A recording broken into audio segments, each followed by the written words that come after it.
Sobat Pengusaha, bertemu lagi dengan saya, Om Yus Jayusman dan Om Eri. Dalam kesempatan kali ini kita sudah ada di sebelah kita seorang pengusaha muda yang sukses dalam tempo yang tidak terlalu lama. Beliau merintis memang betul-betul dari nol. Kita nanti akan bongkar apa rahasia keberhasilan Mbak Jessica. Oke, langsung aja Om Eri. Kita langsung bongkar aja Om Eri. Ya, terima kasih Om Yus. Kita beralih ke Jessica ya. Oke. Jessica luar biasa. Umur berapa sekarang Jessica? 21 tahun. 21 tahun sudah jadi pengusaha sukses ya. Luar biasa. Luar biasa. Ini Tepuk tangan hebat. bro, tuh. Hebat. Apa sih usahanya Jessica? Aku ada brand kecantikan, namanya itu Raica. Dia itu khusus penjualnya ada skincare, terus juga make up, terus juga ada body care. Pokoknya semua yang berkaitan dengan beauty deh, dunia beauty kecantikan. Merek sendiri ya, Iya betul, merek sendiri. bukan reseller. Bukan reseller. Wes, luar biasa, hebat. Udah berapa tahun Jessica merintis usaha ini? Udah 4 tahun dari tahun 2018. Dari tahun 2018, Iya, berarti betul. sekarang 4 tahun ya. 4 tahun cepet Ya. banget. Waktu itu ada partner memulai atau sendirian? Dari awal emang ada partner sih sama Partner. ya ada. Cerita dong siapa partnernya. Jadi emang dari awal sama pacar sih mulainya bareng-bareng. Ya, sebutin dong namanya. Ada Raka. Raka. Iya, Raka. Hebat ini berdua sudah membangun usaha dan usaha itu sukses. Waktu awal bikin usaha itu berapa sih modalnya Jessica? Pas awal itu di 300.000 rupiah. 300.000 rupiah. Luar biasa. Ya 300 rupiah, lumayan 300.000. Itu sekali makan Om. Iya.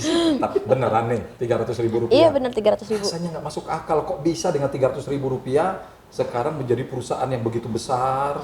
Tadi saya lihat, wih banyak sekali itu mau pengiriman barang ya. Ininya marketingnya dengan sistem online. Semuanya sih online sih so far. Dari Online, tahun ya? 2018 online semuanya. Nah, gimana cara Jessica dulu awal sekali merintis usaha dengan 300.000? Itu diawali dengan mimpi atau gimana waktu itu? Sebenarnya mimpinya simpel banget sih, cuman pengen buat biaya kuliah aja. Mimpinya cuman pokoknya cuma bisa lulus jadi sarjana, udah gitu doang mimpinya. Semester berapa waktu itu kuliah? Kebetulan emang dari sebelum mulai kuliah. Sebelum mulai kuliah udah mulai merintis Iya, betul. usaha ya. Nah, terus peran orang tua gimana waktu awal sekali merintis usaha itu? Sebenarnya- Ada nggak orang tua mensupport dalam masalah materi? Oke. Sebenarnya nggak ada sih kalau materi atau kayak gimana, karena orang tua juga ya santai-santai aja gitu, let it flow, mau apa semua, pokoknya semua hal boleh selama masih baik gitu, masih dalam batas belajar. Makanya waktu itu pas mulai juga nggak izin atau kayak gimana ke orang tua, karena ya udah itu Tapi orang tua tahu ya waktu tahu awal sekali pasti mau usaha. pasti tahu, cuman ya nggak gimana-gimana karena namanya juga ya udah biarin aja, masih anak yang baru mau gede mungkin mau usaha, ya udahlah biarin aja dulu. Kayak gitu sih. Waktu awal itu ini kan modal sangat kecil ya. Nah, Jessica untuk mendapatkan produk waktu itu caranya gimana? Kebetulan emang dulu tuh kita belinya dari marketplace, terus kayak kita custom stiker sendiri gitu loh. Kayak pakai tapi tetap pakai merek sendiri. Dikemas ya, gitu Iya. ya, dikemas sendiri ya. Nah, ada masalah nggak waktu itu waktu produk orang terus dikemas gitu, ada masalah nggak? Oh, sebenarnya itu bukan produk orang dalam artian yang punya brand orang gitu. Iya. Itu emang orang produksi tapi emang nggak ada brand. Jadi Nggak ada so far branding. nggak ada masalah. Iya. Kalau dari hukumnya atau apa dulu emang nggak ada masalah sih. Iya. Cuman kan namanya bisnis pasti ada masalah-masalah lain sih, nggak cuman masalah dari branding doang. Pasti banyak sih masalah-masalah. Banyak ya, apalagi awal-awal sekali Iya. merintis usaha itu ya. Kesulitan yang pertama sekali dirasakan oleh Jessica waktu mulai merintis dengan modal yang sangat minim, apa itu? Yang pastinya cari customer sih, itu pasti paling susah di awal karena ngebangun usaha itu nggak sesusah kita menjual gitu, jadi nggak sesusah mempertahankan usaha itu gitu. Iya. Kita ngebangun bisa aja hari ini ngebangun usaha tapi kan mempertahankannya susah. Nah dari proses mempertahankan itu proses cari customernya, proses berinovasinya itu sih yang susah di awal-awal, ditambah emang nggak ada pengalaman apa-apa, anak SMA yang nggak ada jurusan-jurusannya sama bisnis sama sekali tiba-tiba terjun ke dunia bisnis gitu. Nggak ada mentor ya? Nggak ada sama sekali, Sama sekali nggak ada mentor. tidak ada. Terus belajarnya dari mana? Dari otodidak aja, baca buku, atau dari Google, atau dari Belajarnya pertama pasti dari buku dulu, terus juga Dari dari buku. pengalaman-pengalaman sih. ada yang cerita nggak pengalaman orang lain ke Jessica? Nggak ada sih karena so far dari waktu itu tuh emang ya udah kita sendiri aja, Jadi pengalaman-pengalaman awalnya sendiri. tidak ada figur ya di situ Nggak ya? ada sih, Inspiratornya nggak ada. nggak ada Inspirasi siapa karena emang ya udah itu by pengalaman aja gitu. Karena emang niatnya pun tadinya bukan buat usaha yang kayak gimana ya, cuman buat kuliah aja sih. Nggak ada niat yang kayak gimana-gimana gitu. Jadi mimpi cuman ya udah pengen jadi sarjana aja. Berarti ini ujuk-ujuk ya? Iya, bisa dibilang tiba-tiba. Awal sekali merintis berapa produk waktu itu?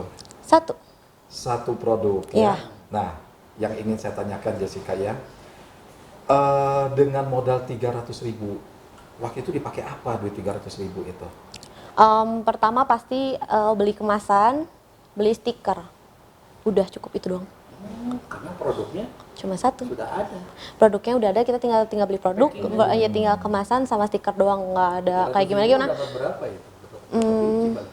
Paling dapat 10 sih kalau nggak salah, 10. Seingat aku dulu 10 dan itu juga ya udah maksudnya untung juga paling 50.000 gitu. Nah, terus awal memasarkan produk melalui apa? Um, Medsos? Pasti medsos, cuman dulu dari Facebook. Jadi Dari nge-chat-chatin orang dulu gitu loh, kayak mau nggak nih beli. Efektif nggak waktu itu? Di 2018 masih cukup efektif. Masih di Facebook masih antar teman atau sudah? Kebetulan sih nggak sama temen sih, karena emang fokusnya itu bukan mau dibeli sama temen, tapi mau dibeli sama orang lain. Jadi Apanya nih yang mau dibeli ini? Produknya ya. Biasanya kan nawarnya ke teman dulu. Ini iya, enggak ya? enggak. Lebih ke orang lain Ke sih. teman? Karena nggak punya teman. Kasihan banget sih. Karena nggak punya teman. Temennya kebanyakan tukang ulin sekali ya. Iya. Biasanya jual ke teman minta diskon nih gede. Karena emang nggak punya temen juga sih, jadi bingung juga mau nawarin ke siapa. Jadi makanya nawarinnya ke orang. Tapi justru dari kepepetnya karena nggak ada temen malah jadinya berkembang. Nah, kepepet. Oh, Awalnya kepepet. Iya, kepepet. Kepepet ingin bisa kuliah Iya. dengan biaya sendiri ya. Iya betul. Sebenarnya orang tua sih sanggup ngebiayain kuliah ya. Enggak. Oh enggak. Enggak. Orang tua emang udah bilang enggak sih, nggak bisa kuliah tahun ini gitu. waktu Jadi- itu belum Covid ya, belum ya? Udah. Belum. 2018. Belum Covid. Ya. Emang belum Covid, tapi emang nggak dalam kondisi yang bisa kuliah kapan aja gitu. Oh. Jadi emang ya udah seiring berjalannya waktu karena emang nggak bisa kuliah tapi pengen kuliah karena ngelihat orang lain pasti kan kuliah ya. Maksudnya banyaknya kuliah tapi pengen kerja juga nggak bisa apa gitu. sih yang menjadi motivasi Jessica waktu itu untuk kuliah? Ya Ingin karena jadi pegawai atau ingin karena dulu jurusannya hukum sih pengen jadi jaksa ya dulu, Pengen jaksa, jadi pengacara jaksa. itu basic banget sih kalau misalnya baru masuk hukum pasti pengennya jadi jaksa atau pengacara kayak gitu-gitu. jadi fakultas hukum ya. Fakultas. Iya betul. Masih nih jadi pengacara atau jaksa? Kebetulan sih Atau untuk mau jadi sekarang pengusaha aja. sekarang pengusaha aja sih karena udah sibuk banget, capek. Ternyata passionnya udah ketemuan. Iya, ya? ternyata sering berjalan waktu bukan jadi pengacara malah tujuannya. Iya, jadi pengusaha. Iya betul. Luar biasa. Berapa lama Jessica merintis usaha dari satu produk terus nambah ke produk-produk yang lain? Kalau yang dari awal banget itu 1 tahun sih butuh waktu buat bener-bener punya uang 10 juta nih. 1 tahun baru. 10 juta itu dari keuntungan yang 300.000 itu? Iya, sama atau 1 tahun. ada yang Dari keuntungan, gak ada dari yang suntik dana. keuntungan? Jadi emang dari keuntungan diputerin sampai jadi 10 juta, baru mulai ke produk yang agak lebih inovatif lagi. Tadi 300.000 itu emang dia punya duit dari mana ya? Kebetulan minjem juga. Oh, Minjem ke Iya. bank? Ke 300.000 ke bank kayaknya agak kecil banget ya. Itu minjemnya ke pacar kebetulan. Oh, Oh, ke Mas apa Raka ya? Iya. Waduh, Mas Raka ya. gimana ceritanya kok Ceritain dong. kepikirin waktu itu mau pinjam uang sama Pokoknya udah kepepet, gak ada lagi cara, pokoknya pengen kuliah gitu. Ya udah akhirnya cuma minjem aja dan bilang ini buat tujuannya buat apa, terus ngasih tahu kalau ini tuh produknya kayak gini, terus ngasih ya kayak ngasih proposal aja keuntungannya segini kayak gitu. sulit nggak menjelasinnya? Kebetulan enggak sih, dari awal emang udah support. Oh gitu. Mbak Jessica, sebelum kita lanjutkan ya, kita break dulu. Nanti kita akan masuk ke segmen yang kedua, masih di titik nol bersama saya Uce Yusman dan Om Eri.